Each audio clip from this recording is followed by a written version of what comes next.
Investment risk అనేది market ఒడిదుడుకులకు లోబడి ఉంటుంది. ఇన్వెస్ట్ చేసే ముందు అందుకు సంబంధించిన వివరాలను క్షుణ్ణంగా తెలుసుకున్నాకే పెట్టుబడులు పెట్టండి. ఈ కార్యక్రమం నిపుణులు, అనుభవజ్ఞుల సూచనలు, సలహాల మేరకు మాత్రమే నడుస్తుంది. మీ పెట్టుబడులకు ఏబిఎన్ ఆంధ్రజ్యోతి ఎటువంటి బాధ్యత వహించదు.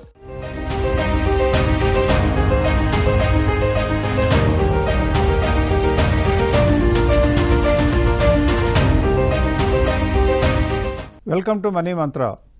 ఈరోజు మన ప్రోగ్రాంలో ప్రధానంగా చర్చించవలసిన అంశాలు ప్రస్తుతం రిజర్వ్ బ్యాంక్ యొక్క స్ట్రిక్చర్స్ మూలంగా P2P లెండింగ్లో వచ్చినటువంటి అవరోధాలు ఏంటి, అందులో పెట్టిన వారి యొక్క పరిస్థితి ఏంటి, ఏమన్నా సేఫ్టీకి ఏమన్నా భంగం ఉంటుందా అని చూడటం ఒకటి. అలాగే సెక్యూరిటైజ్డ్ డెట్ ఇన్స్ట్రుమెంట్స్ గురించి మనం ఆల్రెడీ చర్చించి అందులో 13-14% వరకు సంపాదించవచ్చు అని తెలుసుకున్నాం. అది ప్రస్తుతం సజావుగా సాగుతుందా, అది క్షేమమేనా, దానికి ఏదన్నా ఇబ్బంది ఉందా అని చూడటం రెండవ అంశం అయితే, మూడవ అంశంగా ఆల్రెడీ లాస్ట్ వీక్లో మనం చేసినటువంటి ప్రోగ్రాం ద్వారా కొన్ని వందల మంది మాకు ఆల్రెడీ పోర్ట్ఫోలియోలు పంపినారు, అలాగే పంపిస్తూ ఉన్నారు. పైగా చాలామంది ఈ క్యాష్ స్టేట్మెంట్ ఎక్కడ ఉంటుందో కూడా తెలియకుండా మమ్మల్ని కాంటాక్ట్ చేయడానికి ప్రయత్నిస్తూ ఉన్నారు. వారందరికీ కూడా వీలైనంత వివరణ ఇవ్వాలని, ఎక్కడ ఉంటుందో చూడటం, ఎలా అప్లోడ్ చేయటం కూడా చూపించినట్లయితే వారు కూడా తమ పోర్ట్ఫోలియోని ఫ్రీగా రివ్యూ చేసుకుని మంచి ఏదో చెడు ఏదో ఏమంటే కనుక్కోవడానికి అవకాశం ఉంటుందని గమనించాలి. అలాగే ఆ తర్వాత రాబోయే వారాలకి కొద్ది గొప్ప ఇంట్రొడక్షన్ ఇస్తూ మ్యూచువల్ ఫండ్స్లో మీకున్న నాలెడ్జ్ ఎంత, మీరు వాడుతున్నటువంటి ప్రామాణికాలు ఏంటి, అది మీకు ఎంతవరకు లాభాలు తెస్తున్నాయి, అది ఎలా మెరుగుపరుచుకుంటే మనకి ఇంకా మెరుగైన రిటర్న్స్ వస్తాయో, ఎందుకు వస్తాయో ఇంట్రొడక్షన్ ఇచ్చే ప్రయత్నం చేస్తాను. వచ్చే వారం మ్యూచువల్ ఫండ్స్ గురించి సమగ్రమైన చర్చ చేయబడదాం. కాబట్టి ఈ రోజున 4 అంశాలు. ప్రధానంగా మొట్టమొదటి అంశం P2P లెండింగ్, లిక్విడ్ లోన్స్ గురించి మనం చర్చించడం జరిగింది. దాని గురించి చాలామంది ఎంతో రెస్పాన్స్ ఇవ్వడం, ఎంతోమంది ఇన్వెస్ట్ చేసుకోవడానికి ముందుకు రావడం జరిగింది. మా దగ్గర అంతకు ముందు కూడా ఎంతోమంది ఇన్వెస్ట్ చేసినట్లుగా కూడా పరిస్థితి ఉన్నది. ఇప్పుడు వాటికి సంబంధించి రిజర్వ్ బ్యాంక్ ఏమని చెప్పిందంటే, పీర్ టు పీర్ లెండింగ్ అంటే డబ్బులు ఇచ్చేవారు తీసుకునేవారు డైరెక్ట్గా వాళ్ళే మాట్లాడుకోవాలి. మీరు మధ్యలో ప్లాట్ఫామ్ ద్వారా ఎనేబుల్ చేసినా కానీ అందులో రిస్క్ మాత్రం మీరు తీసుకోకూడదు అన్నది. అంటే ఇండైరెక్ట్గా ఏం చెప్పింది, మీరు గ్యారంటీ ఇవ్వకూడదు అంది. ఒకవేళ మీరు కనుక ఈ 100 మందికి లోన్ ఇవ్వచ్చని మీరు చెప్పి మీరు కనుక లోన్ ఇప్పించినట్లయితే వారు లోన్ కట్టకపోతే ఎవరైతే డబ్బులు ఇచ్చారో వాళ్లే మునిగిపోవాలి, కానీ మీరు మాత్రం ఆ గ్యారంటీ ఇవ్వకూడదు అని చెప్పింది. మరి ఈ లిక్విడ్ లోన్స్ అనేది మనకి ప్రత్యేక ఆకర్షణగా ఎందుకు కనపడింది అంటే ఆ ఫీచర్ ఉన్నది కాబట్టే. అంటే ఎప్పుడైతే వారికి ఇచ్చే ఆదాయం ఎక్కువ ఉంటుందో మనకి ఇచ్చేటువంటి ఖర్చు ఏమో తక్కువగా ఉంటుంది, కాబట్టి రిస్క్ వాళ్లే భరించడం సబబు అని కూడా తోచడంతో మనం దాని గురించి చర్చించడం జరిగింది. అప్పటికి ఉన్నటువంటి రెగ్యులేషన్స్ ప్రకారం అది పర్మిసిబుల్గా తోచి ఎప్పటి నుంచో చేస్తున్నారు కాబట్టి మనం కూడా చేయడం జరిగింది. ఇలా రెస్ట్రిక్షన్స్ రాగానే ఇప్పటి వరకు 2,50,000 నుంచి 3,50,000 వరకు కొత్త ఇన్వెస్టర్లు లిక్విడ్ లోన్స్ లాంటి సంస్థల్లో అంటే పీర్ టు పీర్ లెండింగ్లో ఇన్వెస్ట్ చేస్తూ వస్తుంటే, ఇప్పుడు ఈ రెగ్యులేషన్స్ మార్చిన తర్వాత కేవలం 3,000 మంది మాత్రమే రోజుకి లేదా నెలకి ఇన్వెస్ట్ చేస్తున్నారు. అంటే సడన్గా దాదాపుగా 99% వరకు కూడా పడిపోయినటువంటి దాఖలా మనకు కనపడుతోంది. ఇప్పుడు మీరందరూ కూడా ఏమనుకోవాలంటే, ఆల్రెడీ ఇన్వెస్ట్ చేసిన వాళ్ళకి ప్రమాదం ఉంటుందా అన్నారు. లేదు. మొట్టమొదటి నేను ఆల్రెడీ కన్సల్ట్ చేయడం జరిగింది, వారిని మా యొక్క ఆఫీస్కి పిలిపించడం జరిగింది. వారు చెప్పింది ఏంటంటే రెగ్యులేటరీ పెరాలసిస్. అంటే రెగ్యులేటర్స్ ఆర్బీఐ ఏం చెప్పింది, మీరు చేస్తున్న తప్పు వెంటనే ఆపండి అంది. అంటే అర్థం ఏంటి, ఇప్పటి వరకు లోన్లు ఇచ్చిన వాళ్ళకి వచ్చిన కలెక్షన్స్ వెనక్కి ఇవ్వమంటారా వద్దా అని అడిగే ధైర్యం వీళ్ళకి లేకపోయింది, చెప్పాలన్నటువంటి సోయి వాళ్ళకి లేకపోయింది. అందువల్ల వచ్చిన కలెక్షన్స్ అన్ని ఆటోమేటిక్గా ఇస్తూనే పోతున్నారు. కొంతమందికి 3 నెలల తర్వాత 6 నెలల తర్వాత మెచ్యూరిటీ ఉండొచ్చు. వాళ్ళకి ఇవ్వచ్చా ఇవ్వకూడదా అంటే ఎక్కడా ఇవ్వద్దు అని చెప్పలేదు, అలాగే ఇవ్వండి అని చెప్పలేదు. అదే రెగ్యులేటరీ పెరాలసిస్. అంటే ఒక ఆర్డర్ పాస్ చేయడం తేలిక, ఒక వ్యక్తినో సంస్థనో తప్పు పట్టడం తేలిక. దాని మూలంగా వచ్చే పర్యవసానాలు ఆలోచించుకోకుండా, దానికి మార్గం చూపించకుండా ఒక డైలమాలో పడేస్తే వీళ్ళు ముందుకెళ్లాలంటే ఒక భయం, ముందుకు వెళ్లకుండా ఉండాలంటే ఒక భయం. ఇవ్వకపోతే ఇన్వెస్టర్లు తిడతారు, ఇస్తే రిజర్వ్ బ్యాంక్ తిరుగుతుందేమని భయం. కానీ ప్రస్తుతానికి వీళ్ళు తీసుకున్న వ్యూ ఏంటంటే ఇన్వెస్టర్లకు ఇవ్వాల్సిన డబ్బులు ఇస్తూనే పోతాం అనుకోవడంతో అందరికీ సజావుగా పేమెంట్స్ అయితే వస్తున్నాయి. అందువల్ల అందులో ప్రమాదం ఉన్నది అని ఎవరూ కూడా కంగారు పడవలసిన అవసరం లేదు. ఈ రోజున మనం చేయవలసింది ఏంటంటే వాటన్నిటికన్నీ కూడా భిన్నంగా మీరందరూ అర్థం చేసుకోవాల్సింది ఏంటంటే, పోయిన వారం నేను ఇచ్చినటువంటి ఎలక్ట్రానిక్ కన్సాలిడేటెడ్ అకౌంట్ స్టేట్మెంట్, మీ హోల్డింగ్స్ అన్నీ కలిపి డీపీ దగ్గర నుంచి మీకు వచ్చే స్టేట్మెంట్ కనుక మనకి పంపించినట్లయితే అందులో మంచి స్టాకులు, చెడ్డ స్టాకులు, లాభాలు పెంచుకుంటున్నవి, పెంచుకోలేకపోతున్నవి అన్నీ కూడా డివైడ్ చేసి ఏది మీరు ఉంచుకోతగిందో, ఏది మీరు ఉంచుకోతగనిదో ఇదే పోర్ట్ఫోలియోని కనుక మీరు లాంగ్ టర్మ్ నుంచి అట్టే పెట్టుకుంటూ ఉన్నట్లయితే ఒకవేళ ప్రాసెస్ని కనుక మీరు పుణికిపుచ్చుకుని ఒక 2 సంవత్సరాల క్రితమో 3 సంవత్సరాల క్రితమో ప్రాసెస్ ప్రకారం ఆధారం చేసి కనుక డెసిషన్స్ తీసుకుని ఉంటే ఎంత లాభం వచ్చేది కూడా చూపిస్తాము అని చెప్పాం. దానికి ఎంతోమంది వచ్చినా కానీ ఎక్కువ మంది నన్ను అడిగిన సందేహాలు ఏంటంటే అసలు ఈ క్యాష్ అంటే ఎక్కడ ఉంటుందండి అంటారు. వారందరికీ కూడా కొద్దిగా గొప్ప నివృత్తి చేయాలని ఇవాళ కొద్దిగా సమయం దాని మీద ఖర్చు పెట్టడానికి నేను తయారుగా ఉన్నాను. ఇప్పుడు అందులో మీకు వచ్చిన సందేహాలు కొద్దిగా గొప్ప క్లారిఫై చేయడానికి నేను చేయబోయే ముందు నా స్క్రీన్ మీకు షేర్ చేస్తాను. ఇప్పుడు స్క్రీన్ మీద మీకు కనపడుతున్నది ఏంటంటే మీకు వచ్చిన సందేహాలు ఏదైనా కనుక ఉన్నట్లయితే వెంటనే మీరు చేయవలసిన పని, ఈమెయిల్ కనుక సౌకర్యం మీకు అందుబాటులో ఉంటే holdings@vivekam.co.inకి మీ పేరు, ఫోన్ నెంబరు కనుక క్లియర్గా డీటెయిల్స్ పంపించినట్లయితే మా టీం మిమ్మల్ని కాంటాక్ట్ చేసి సహాయపడగలదు. అలా కాకుండా ఫోన్లో మాట్లాడాలని కోరుకుంటే కనుక ఆఫీస్ అవర్స్లో అంటే 9 గంటలకి, రాత్రిపూట 10 గంటలకి అలా ఫోన్ చేయకుండా ఆఫీస్ అవర్స్లో మార్నింగ్ 10 నుంచి 6:30 వరకు కనుక మీరు ఫోన్ చేస్తే స్క్రీన్ మీద కనపడే నెంబర్కి ఫోన్ చేస్తే మా టీం వెంటనే అందుకోలేకపోయినా మీకు వెనక్కి తిరిగి రిప్లై ఇచ్చి మీకు అందులో సహాయం చేస్తారు. ఇప్పుడు నేను ఒకసారి మీకు చెప్పదలుచుకుంది ఏంటంటే దానికన్నా ముందు ఎలా ఉంటుంది, ఎప్పుడు కూడా మన యొక్క కావాల్సినటువంటి ఈ క్యాష్ స్టేట్మెంట్ ఎక్కడ ఉంటుందో తెలియకపోతే కనుక మీరు చేయవలసింది ఏంటంటే మీరు రకరకాల ఈమెయిల్స్ మీ జీవితంలో వాడుతూ ఉంటుంటారు. మొట్టమొదట మీరు షేర్ ట్రేడింగ్ చేద్దాం అనుకున్నప్పుడు, ఇన్వెస్ట్ చేద్దాం అనుకున్నప్పుడు ఒక బ్రోకర్ దగ్గర డిమాట్ అకౌంట్ ఓపెన్ చేసి తర్వాత ఆ బ్రోకర్ నచ్చకపోతే వేరే బ్రోకర్ దగ్గర కూడా అకౌంట్ ఓపెన్ చేస్తూ పోయారనుకోండి, డిపాజిటరీకి ఏమనిపిస్తుందంటే మీ యొక్క ఈమెయిల్ మొట్టమొదటి ఏదైతే ఇచ్చిందో ఆ ఈమెయిల్కి వాళ్ళు డిపాజిటరీకి స్టేట్మెంట్ పంపిస్తూ ఉంటారు, ఈ క్యాష్ స్టేట్మెంట్. అందువల్ల మీరు ఏం చేయాలి, మీరు ఇప్పటి వరకు వాడిన ఈమెయిల్స్ అన్నీ కూడా ఒకసారి గుర్తుకు తెచ్చుకుని ఒకవేళ మీకు అది కొద్దిగా ఇబ్బందికరమైన పరిణామం అయితే మీ ఇంట్లో ఉన్నటువంటి చిన్న పిల్లల్ని కనుక అడిగినట్లయితే అంటే యువతరాన్ని కనుక అడిగినట్లయితే ఆ ఈమెయిల్స్ అన్నీ లాగిన్ అయిపోయి అందులో ఒక్కసారి సబ్జెక్ట్లో సెర్చ్ చేయాలి. ఏమని, ఈ క్యాష్ అని కనుక సెర్చ్ చేస్తే వెంటనే కనపడుతుంది. ప్రతి నెల క్రమం తప్పకుండా వస్తుంది మీ అకౌంట్లో ఒక్క ట్రాన్సాక్షన్ ఉన్నా కూడా. అలా వచ్చిన వెంటనే మీకు అర్థమయ్యేది ఏంటంటే ఓహో ఈ ఈమెయిల్కి నాకు పంపిస్తున్నారు కామోలు అనుకోవాలి. అప్పటికీ కూడా ఆ ఈమెయిల్ తాలూకు పాస్వర్డ్ మీరు మర్చిపోవటం లాంటి ప్రయత్నంలో ఏదైనా దోషం జరిగి కనుక మీరు మర్చిపోయి ఉన్నట్లయితే అప్పుడు మీ డిపాజిటరీ పార్టిసిపెంట్ లేదా మీ డీమ్యాట్ అకౌంట్ ఉన్నటువంటి బ్రోకర్కి ఫోన్ చేసి నాకు ఈ క్యాష్ స్టేట్మెంట్ రావాలి అంటే నేను ఏం చేయాలి అని అడిగితే వారు మీకు సహాయం చేయగలరు. అలా కనుక చేసినట్లయితే మీకు వెంటనే ఈ క్యాష్ స్టేట్మెంట్ కనపడుతుంది. దానితో ఒక అంకం పూర్తవుతుంది. అంటే ఈ క్యాష్ స్టేట్మెంట్ మన చేతుల్లోకి వచ్చింది, లేటెస్ట్ మంత్ది. అలా వచ్చిన తర్వాత మీరు ఏం చేయాలి, ఇప్పుడు మీకు స్క్రీన్ మీద చూపిస్తున్నట్లుగా www.vivekam.co.in/ecash అని కొడితే మీకు వెంటనే ఒక స్క్రీన్ కనపడుతుంది. ఇలా స్క్రీన్ కనపడుతుంది. ఆ స్క్రీన్లో ఏముంటుందంటే మీ యొక్క పేరు, మీ యొక్క ఈమెయిల్ అడ్రస్సు, మీ ఫోన్ నెంబరు, తర్వాత మీ పాన్ నెంబర్ కూడా అడుగుతుంది. కొంతమంది అనేక సందేహాలు వెలుబుచ్చుతారు. మా పాన్ నెంబర్తో మీకేంటండి పని అంటారు. మీ పోర్ట్ఫోలియో తాలూకు మేము రివ్యూ చేయాలి అంటే మీరు పంపించినటువంటి పీడిఎఫ్ డాక్యుమెంట్ ఓపెన్ చేయాలి. ఓపెన్ చేయాలి అంటే కూడా అది పాస్వర్డ్ ప్రొటెక్టెడ్ డాక్యుమెంట్గా ఉంటుంది. కాబట్టి మీ పాన్ నెంబర్ లేకపోతే భగవంతుడు కూడా ఆ డాక్యుమెంట్ని ఓపెన్ చేయలేడు. అందువల్ల మీరు పాన్ నెంబర్ కనుక షేర్ చేయకపోతే మేము అది ఓపెన్ చేయడానికి వీలు కాదు. మా కంప్యూటర్స్ దాన్ని రీడ్ చేయడానికి కూడా అవకాశం ఉండదు. రీడ్ చేయకపోతే మీకు రిపోర్ట్ ఇచ్చే అవకాశం ఉండదు. అందువల్ల మీరు ఇవన్నీ ఎంటర్ చేసి క్రింద గెట్ ఓటీపీ మీద క్లిక్ చేసినట్లయితే మీకు ఒక ఓటీపీ వస్తుంది. ఓటీపీ రాగానే మీరు చేయవలసింది ఏంటి, ఇక్కడ స్క్రీన్ మీద కనపడినట్లుగా 292437 లాగా మీకు ఏదో ఓటీపీ వస్తుంది. ఆ ఓటీపీ ఎంటర్ చేసి క్రింద కనుక మీరు సబ్మిట్ అని కొట్టేస్తే మీరు వెంటనే మీకు ఆటోమేటిక్గా అప్లోడ్ చేయడానికి వీలవుతుంది. ఏమని, అక్కడ ఈ క్యాష్ పీడిఎఫ్ అని ఉంది కదా మీకు స్క్రీన్లో, అక్కడ అప్లోడ్ ఈ పీడిఎఫ్ అని అప్లోడ్ ఈ క్యాష్ అని ఉంటుంది.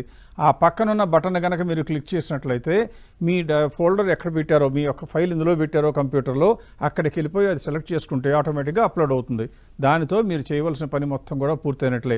ఆ తర్వాత ఒక రోజులో మ్యాక్సిమం 1 రోజు లేదా 2 రోజులు, మరీ లోడ్ ఎక్కువ ఉంటే 2 days పడుతుంది. కానీ లేకపోతే 24 వర్కింగ్ అవర్స్ గుర్తుపెట్టుకోండి, అంటే 2 వర్కింగ్ డేస్ అనమాట. 2 వర్కింగ్ డేస్లో మీకు ఖచ్చితంగా రిపోర్ట్ వచ్చి తీరుతుంది. దానితో పాటు మీరు ఫోన్ నెంబర్ కూడా ఇచ్చినారు కాబట్టి మా టీం మిమ్మల్ని కాంటాక్ట్ చేసి అది ఎలా అర్థం చేసుకోవాలి, దాని మూలంగా మీరు ఎలా ప్రయోజనం పొందగలరో కూడా చెప్పే ప్రయత్నం చేస్తారు. ఇది వీలైనంత త్వరగా వాడుకుంటే మీ యొక్క రిపోర్ట్లు మా దగ్గరికి రావటం, ఎనాలిసిస్ కూడా ఫ్రీగా ఒకసారే కాబట్టి మీ అందరికీ ఫ్రీగా కూడా చేసి పెట్టడం మాకు తేలికవుతుంది. గుర్తుపెట్టుకోండి, ఇప్పటికే 20,000 కన్నా ఎక్కువ మంది వాడుకున్నారు. ఇప్పుడు కన్నా మీరు ఆలస్యం చేయకుండా పోర్ట్ఫోలియో ఉన్న లొసుగుల్ని వెంటనే కనుక్కునే ప్రయత్నం మనం ఎప్పుడన్నా చేయాలి. ఈ క్యాష్ గురించి కూడా మీకు ఈ క్యాష్కి సంబంధించినటువంటి డౌట్లు ఏమన్నా ఉంటే ఏ ఈమెయిల్కి పంపించాలో, ఏ ఫోన్ నెంబర్కి కాంటాక్ట్ చేయాలో స్క్రీన్ మీద చూపించడం జరిగింది.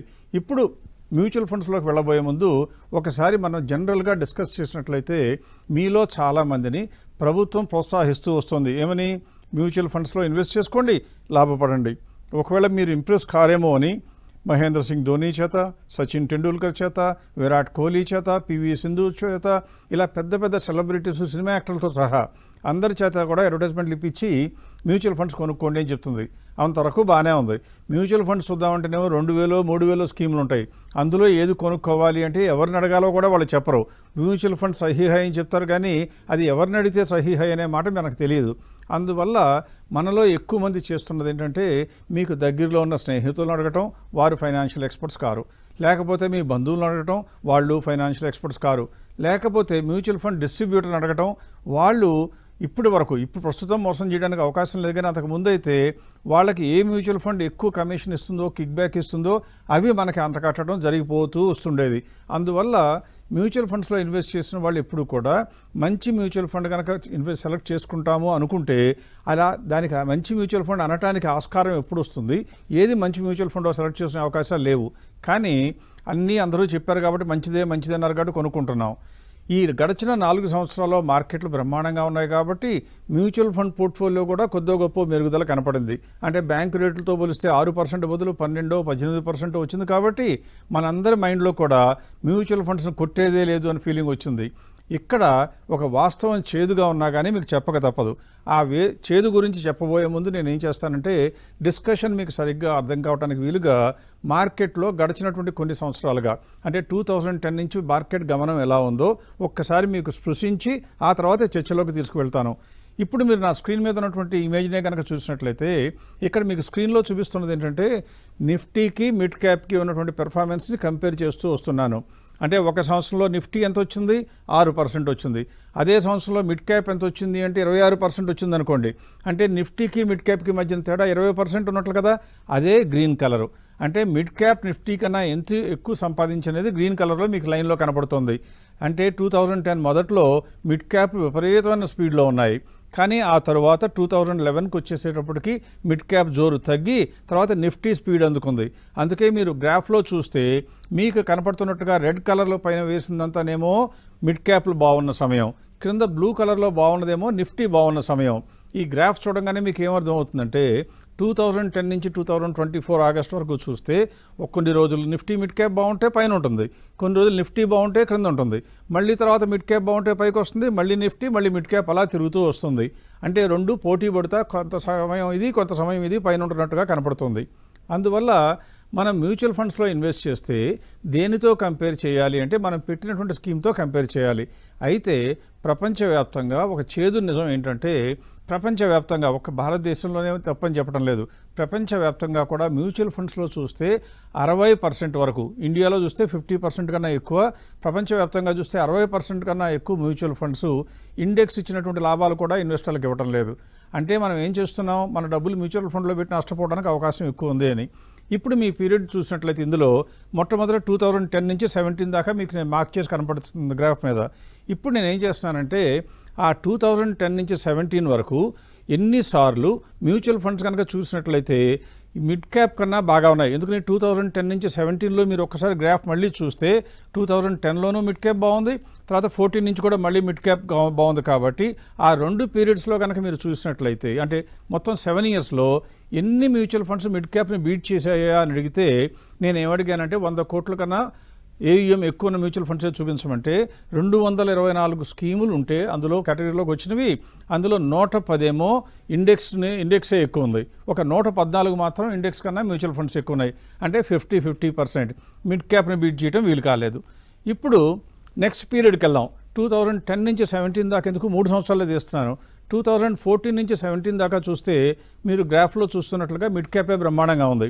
కాబట్టి ఏం జరగాలి, mid cap schemes mid cap index కన్నా ఎక్కువ వచ్చినాయో లేవో చూద్దాం. ఇప్పుడు ఏం చేశానంటే మళ్ళీ మొత్తం అన్ని ఫండ్స్ తీసుకుని అందులో మిడ్ క్యాప్ కన్నా ఎన్ని బీట్ చేసాయని చూస్తే 268 స్కీమ్స్ ఉంటే 268 ఉంటే 225 మిడ్ క్యాప్ ఇండెక్స్ అంతా కూడా రాలా.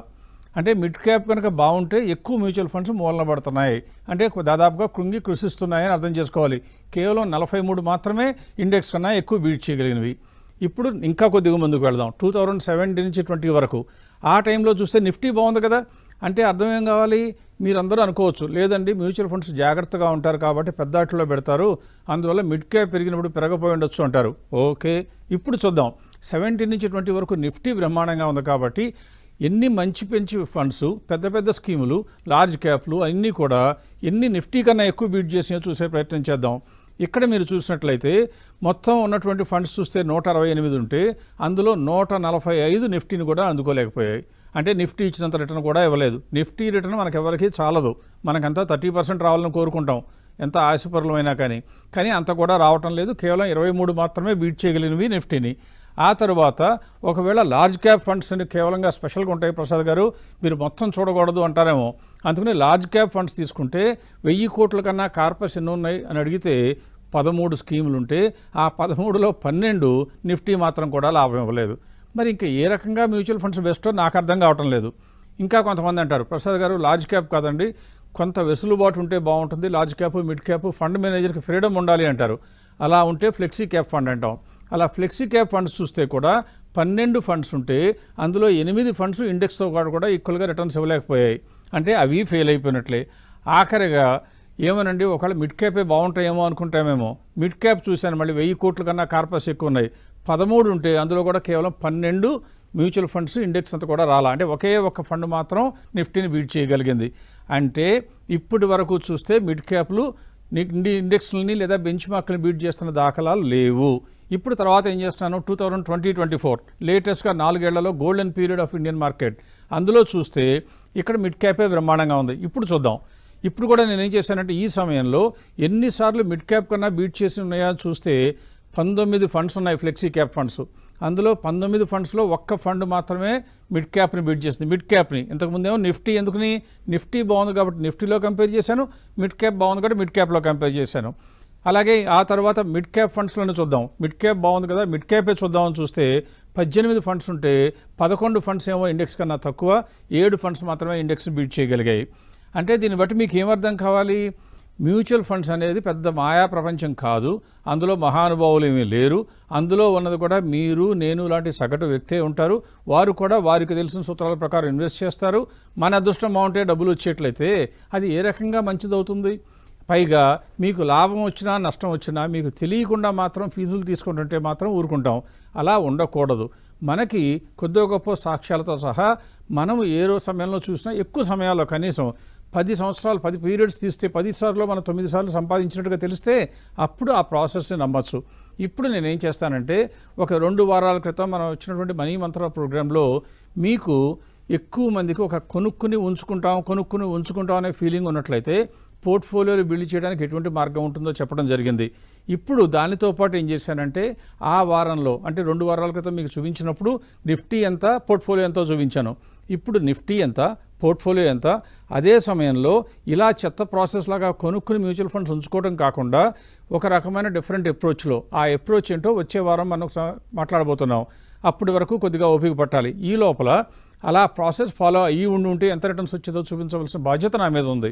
కాబట్టి నేను ఏం చేస్తానంటే ఇప్పుడు మీకు స్క్రీన్ షేర్ చేస్తూ అందులో డిఫరెంట్ డేట్స్లో కనుక స్టార్ట్ చేస్తుంటే ఏదో చూపించడానికి ప్రయత్నం చేస్తున్నాను. ఇక్కడ మీరు చూస్తున్నది ఏంటంటే April 5, 2024 ఈ సంవత్సరమే 2024 April 5 కనుక మనం పోర్ట్ఫోలియో స్టార్ట్ చేసి ఉంటే ఎంత వచ్చి ఉండేదని చూస్తే మిగతా అని మనకు అనవసరం, ఓన్లీ నిఫ్టీను ఇదే చూడాలి. కాబట్టి నిఫ్టీలో చూస్తే 11.97% వస్తుంటే మన process based mutual fund selection చేసుకుంటూ పోయినట్లయితే 19.73% వచ్చింది. అంటే ఇండెక్స్ కన్నా కూడా బాగా ఎక్కువ రిటర్న్ వచ్చింది ఈ డేట్లో. ఒకవేళ ఆ డేట్ కాదు ఇంకా కొన్ని డేట్లు చూద్దామని మీరు అడగాలి, నేను చూపించాలి. ఇదే ఏం చేశానంటే వీలైనంత వరకు ఏప్రిల్ మొదటి రోజుల్లో ఉండే డేట్లే తీసుకుంటూ 2019లో తీశాను. అప్పటి నుంచి చూస్తే నిఫ్టీలో పెట్టుంటే 15.26% వస్తే మనకి గుర్తుండాలి మీకు, ఈ నిఫ్టీ రిటర్న్స్ కూడా బీట్ చేయడానికి ట్రై చేసి కష్టపడి ఫెయిల్ అయిపోయినాయి అన్ని మ్యూచువల్ ఫండ్స్ కూడా, చాలా ఎక్కువ మ్యూచువల్ ఫండ్స్. కానీ మన ఈ ప్రాసెస్ ప్రకారం కనుక మీరు చేసి ఉన్నట్లయితే ఈ ప్రాసెస్ ఏంటో ఎలాగో నెక్స్ట్ వీక్ తెలుస్తుంది మీకు. 25.97 అంటే దాదాపుగా 10% ఎక్కువ వచ్చింది. ఆ తర్వాత మళ్ళీ 2019 నుంచి 20లోకి వెళ్ళాను. 5వ తారీఖు 6వ తారీఖు ఏప్రిల్లో సెలవులు కాబట్టి 7వ తారీఖు నుంచి స్టార్ట్ చేస్తుంటే ఇండెక్స్ 27% వచ్చింది, బ్రహ్మాండం. ఇప్పుడు ఇదెంత వచ్చింది? 42.78% వచ్చింది. అంటే ఇక్కడ కూడా ఇండెక్స్ కన్నా బ్రహ్మాండమైన రిటర్న్స్ వచ్చినాయి. అలాగే 4, 5, 21 నుంచి కూడా మొదలు పెడితే ఇండెక్స్ 17% వస్తే ప్రాసెస్ ప్రకారం మ్యూచువల్ ఫండ్స్లోనే చేస్తున్నా కూడా మీకు 29.56% వచ్చేది. ఆఖరిగా 22 కూడా చూద్దాం. 22లో పెడితే ఇండెక్స్లో 15% వస్తే మ్యూచువల్ ఫండ్స్ ప్రకారం చూస్తే 25.77 వచ్చింది. అంటే మీకు అర్థం కావాల్సింది ఏంటి? ఇక్కడ మనం ప్రస్తుతం చర్చిస్తున్నటువంటి ఆ ప్రాసెస్ ఏదో కనుక తెలిస్తే, దాని మీద నమ్మకం కుదిరితే, ఇన్వెస్ట్ చేయకపోయినా ఇంకా కొన్ని రోజులు టెస్ట్ చేద్దాం. చేసిన తర్వాత నమ్మకం కుదిరితేనన్నా కళ్ళు మూసుకుని వాళ్ళు చెప్పిన మంచి ర్యాంకు వీళ్ళు చెప్పిన మంచి ర్యాంకు అని కాకుండా కొద్దిగా గొప్ప తెలివిగా మ్యూచువల్ ఫండ్స్లో ఇన్వెస్ట్ చేయవచ్చు. ఇలా మ్యూచువల్ ఫండ్స్ గురించి నేను ఎంత డీప్గా చర్చించడానికి కారణం ఏంటంటే, ఎక్కువ మంది మ్యూచువల్ ఫండ్స్లో ఇన్వెస్ట్ చేసి అదేదో పెద్ద తెలివైన పని చేసినట్లుగాను, మీకోసం ప్రపంచంలో ఉన్న మేటి తెలివైన వాళ్ళంతా మీకోసం ఫ్రీగా పని చేస్తున్నట్టుగాను ఫీల్ అవుతున్నారు. వాళ్ళందరి దగ్గర నుంచి మీకు ఎక్స్పెన్స్ రేషియో కింద ఎంత ఛార్జ్ అవుతుందో చూడండి. అయితే కొంతమంది ఏం చేస్తున్నారంటే, ఇలా చెప్పినా కానీ వాళ్ళకు ఒక ఆలోచన ఉంటుంది. నేను డైరెక్ట్ ప్లాన్ కొంటానండి అంటారు. డైరెక్ట్ ప్లాన్ కొంటే కొద్దిగా ఖర్చు తగ్గుద్ది, కరెక్టే, కానీ దాని మూలంగా మీకు మెరుగైన రిటర్న్స్ రావు. లాభం ఎక్కువ సంపాదించేవాడు తెలివైనవాడు, కానీ ఖర్చు తగ్గించుకునేవాడు తెలివైనవాడు అవడు. గొర్రెతోక బెత్తిడిలాగా మీరు ఖర్చు తగ్గించుకుంటే మీ యొక్క ఎదుగుదల ఎప్పుడూ కూడా ఎదుగు బొదుగు లేకుండా ఒక మోస్తరుగానే ఉంటుంది. అలా కాకుండా మెరుగైన రిటర్న్స్ రావాలి అంటే ప్రాసెస్ని ఖచ్చితంగా అర్థం చేసుకోవడానికి ప్రయత్నం చేయాలి. నచ్చితే ఫాలో అవడానికి కూడా జంకకూడదు. నేను ఏం చేశానంటే, మీరందరూ అంటే మీలో ఎక్కువ మంది చేసేటువంటి తప్పు నేను కూడా చేస్తే ఎలా ఉంటుందో చూపించడానికి చూపిస్తున్నాను. అంటే ఏం జరిగింది ఆ రోజున? 2014 ఆగస్ట్ నాటికి లాస్ట్ 1 ఇయర్లో అద్దరగొట్టినటువంటి మ్యూచువల్ ఫండ్ స్కీమ్లు ఏంటో చెప్పు అంటే ఈ 3 వచ్చినాయి. ఆ 2014 ఆగస్ట్ నాటికి లాస్ట్ 1 ఇయర్లో చూస్తే బ్రహ్మాండమైన రిటర్న్స్ వచ్చినాయి. ఏంటి అంటే ఈ 3. మనం ఎప్పుడు ఏం చేస్తున్నాం? ఎప్పుడు ఏ స్కీమ్ బాగుందో చూసి అందులో ఇన్వెస్ట్మెంట్ చేయడానికి ప్రయత్నిస్తుంటాం కదా. దాని ప్రకారం కనుక ఇన్వెస్ట్ చేస్తుంటే ఏముండేదో చూడటానికి వీలుగా చేస్తున్నాను. ఇక్కడ 1, 2, 3 ర్యాంకులు వచ్చినాయి అంటే యావరేజ్ ర్యాంక్ ఎంత? 1 + 2 + 3 / 3 వేస్తాం కాబట్టి 2 ర్యాంకు. అందుకే మీరు స్క్రీన్ మీద చూస్తున్నట్లయితే రెడ్గా సర్కిల్ వేసిన దానిలో యావరేజ్ ఆఫ్ ర్యాంక్ ఎంత ఉంది? 2. అంటే ఈ 3 స్కీములు కలిపి యావరేజ్ ర్యాంక్ 2 ఉన్నది. ఒకవేళ మీరు నమ్మిన సిద్ధాంతం, మీకు చెప్పబడిన సిద్ధాంతం, ఎక్కువ మంది ఫాలో అవుతున్న సిద్ధాంతమే కనుక నిజమైతే అలా కొనుక్కుంటే కనుక మనకేం జరగాలి? రాబోయే రోజుల్లో బాగుండాలి పెర్ఫార్మెన్స్, టాప్ పెర్ఫార్మర్ అయితే. కానీ ఇప్పుడు ఏం జరిగిందంటే, నెక్స్ట్ స్లైడ్ చూపిస్తున్నాను చూడండి. 2014 ఆగస్టులో మనం కొన్నప్పుడేమో యావరేజ్ ర్యాంక్ 2 ఉంటే అయ్యే 3 స్కీములు ఒక సంవత్సరం తర్వాత ఏ ర్యాంక్ ఉందో చూడటానికి ప్రయత్నించాను. చూస్తే 21.33 అంటే ఎంతకు పడిపోయింది? దాదాపుగా 20 ర్యాంకుల కన్నా కిందకి పడిపోయినాయి. అంటే అర్థం ఏంటి? ఇవాళ మనం టాప్ అనుకున్న ర్యాంకులు నెక్స్ట్ 1 ఇయర్కి అడ్రస్ లేకుండా పోతున్నాయి. అందుకే మ్యూచువల్ ఫండ్లో ఇన్వెస్ట్ చేసినా మనం బోల్తాలు కొడుతూనే ఉన్నాం, కానీ మన డబ్బులు మాత్రం ఎక్కువ పెరగటం లేదు. ఎప్పుడన్నా ఒకసారి మార్కెట్ మొత్తం పెరిగితే మనకి కొద్దిగా వస్తుంది, కానీ స్థిమితంగా మనకు సంపాదించే శక్తి లేకుండా పోతుంది. ఇది ఒకసారి. ఇదే కాకుండా ఇదే పొరపాటు మళ్ళీ మళ్ళీ చేయకూడదనే ఉద్దేశంతో కనీసం ఈ సంవత్సరం నుంచి అన్నా కనీసం జాగ్రత్త అన్నా పడాలని 2024 సెప్టెంబర్ నాటి మంచి ఫండ్స్ ఏంటో చెప్పు అన్నాను. సేమ్ పద్ధతి ప్రకారం టాప్ పెర్ఫార్మింగ్ ఏంటని చూస్తే 3 వచ్చినాయి. చూడండి ఏమిటి? SBI PSU ఫండ్, అలాగే Franklin India opportunities fund, Motilal Oswal mid cap fund. అంటే ఇప్పుడు ఏం చేయాలి? ఈ 2024 9కి వచ్చినట్టు కొనొచ్చా అంటే మీకు వెంటనే ఇంతకుముందు చెప్పినటువంటి ఎగ్జాంపుల్ గుర్తు రావాలి. గతంలో కొంటే బోర్లతో పడ్డాము కాబట్టి అది నిరూపించడానికి నేను ఏం చేస్తానంటే, నెక్స్ట్ స్లైడ్లో ఈ మ్యూచువల్ ఫండ్స్ 3 కూడా లాస్ట్ 1 ఇయర్ క్రితం ఎక్కడున్నాయో కూడా చూద్దాం. ఇప్పుడు మీరు స్క్రీన్ మీద చూస్తుంటే ఇదే 3 స్కీములు, ఏది 2024 సెప్టెంబర్కి మంచివి అనుకున్న మన స్కీములు సంవత్సరం క్రితం ఎక్కడున్నాయని చూస్తే వాటి ర్యాంక్ ఎంత? 20.67 అంటే అన్నీ కూడా ఒకటి 19, 20, 21 అలా ఉన్నాయి. అంటే ఏది కూడా టాప్ 10లో కూడా లేదు. అంటే మీరు అర్థం చేసుకోవాల్సింది ఏంటి? మనం చేసేటువంటి అప్రోచ్లో టాప్ ర్యాంకుల్ని కొనుక్కుంటే మన టాప్ లెగిసిపోవటం ఖాయం, ఎక్కువ సార్లు ఖాయం. మొత్తం మీద ఒక 5 సార్లు 10 సార్లు మీకు అదృష్టం బాగుంటే కలిసి వస్తుందేమో, కానీ కన్సిస్టెంట్గా డబ్బు సంపాదించడం వీలు కాదు. అలా అని మ్యూచువల్ ఫండ్స్లో సంపాదించే మార్గం లేదు అని కాదు, ఉంది. అదేంటో వచ్చే వారం అన్వేషిద్దాం. అప్పటి వరకు ఓపికగా నిరీక్షించండి. మీకు ఏదైనా సందేహాలు వస్తే, దీని గురించి ఇంకేదైనా వివరాలు కనుక మేము చర్చిస్తే మీకు బాగుంటుందని తోస్తే నిరభ్యంతరంగా మాకు ఈమెయిల్ పంపించండి. మీకు ఆల్రెడీ మీకు ఈమెయిల్ అడ్రస్ ఇవ్వడం జరిగింది కాబట్టి మీ ఈక్యాష్ స్టేట్మెంట్ గురించి అయితేనేమో నేను ఇందాక చెప్పినట్లుగా holdings@vivekam.co.inకి పంపండి. అలా కాకుండా జనరల్గా ఏదైనా మీరు రాయదలుచుకుంటే చాలా నిస్సంకోచంగా, ఏమాత్రం భయపడకుండా, మొహమాట పడకుండా మీరు info@vivekam.co.in కనుక ఈమెయిల్ పంపించినట్లయితే మీ సందేహాలు తీసుకోవటం, దానికి సంబంధించినంత వీలైనంత సమాచారాన్ని సేకరించడం, ఆ తర్వాత స్టూడియోకి వచ్చి రికార్డ్ చేయడం, మీకు ఇన్ఫర్మేషన్ ఇవ్వడానికి ట్రై చేస్తాను తప్పితే నోటుకొచ్చినట్టుగా చెప్పడం, ఆసు కవిత్వం చెప్పినట్టుగా చెప్పడం అనేది నేను చేయలేను. నాకు కావాల్సిందల్లా కూడా నేను చెప్పే ప్రతి మాట, ప్రతి అంకె సశాస్త్రీయంగా నిరూపణ అయి ఉండాలి. దానికి సాక్ష్యం ఉంటే చెప్తాను, సాక్ష్యం లేకపోతే కనుక నాకు ఇంకా సొల్యూషన్ రాలేదని చెప్తాను తప్పితే అబద్ధం చెప్పవలసిన అవసరం, మిమ్మల్ని తప్పుదోవ పట్టించవలసినటువంటి అవసరం కానీ ఎట్టి పరిస్థితుల్లో మనకు రాదు. అలాగే ఏబిఎన్కి ఉన్నటువంటి క్రెడిబిలిటీని కాంప్రమైజ్ చేయడం మేము ఎట్టి పరిస్థితుల్లో కూడా చేయలేము. అందువల్ల మీరు గుర్తుంచుకోవాల్సింది ఏంటంటే సశాస్త్రీయంగా రావటమే కాకుండా మీకు మంచి జరిగేటువంటి సలహాలు మాత్రమే ఈ ప్రోగ్రాంలో ఉంటాయని నమ్మండి. దాని ప్రకారమే మీరు చెప్పిన తర్వాత కూడా ఆచరిస్తారో లేదో మీ ఇష్టం. కాబట్టి మీ చెప్పడం వరకు మాత్రం మా ధర్మం. మా చెప్పడంలో కానీ, ప్రిపేర్ అవడంలో కానీ, డేటా తీసుకోవడంలో కానీ, ప్రాసెస్ చేయడంలో కానీ మాత్రం 100% లోటు ఉండదు. అంతవరకు గ్యారంటీ ఇస్తాను. వచ్చే వారం మళ్ళీ కలుద్దాం. అప్పటి వరకు సెలవు. నమస్కారం.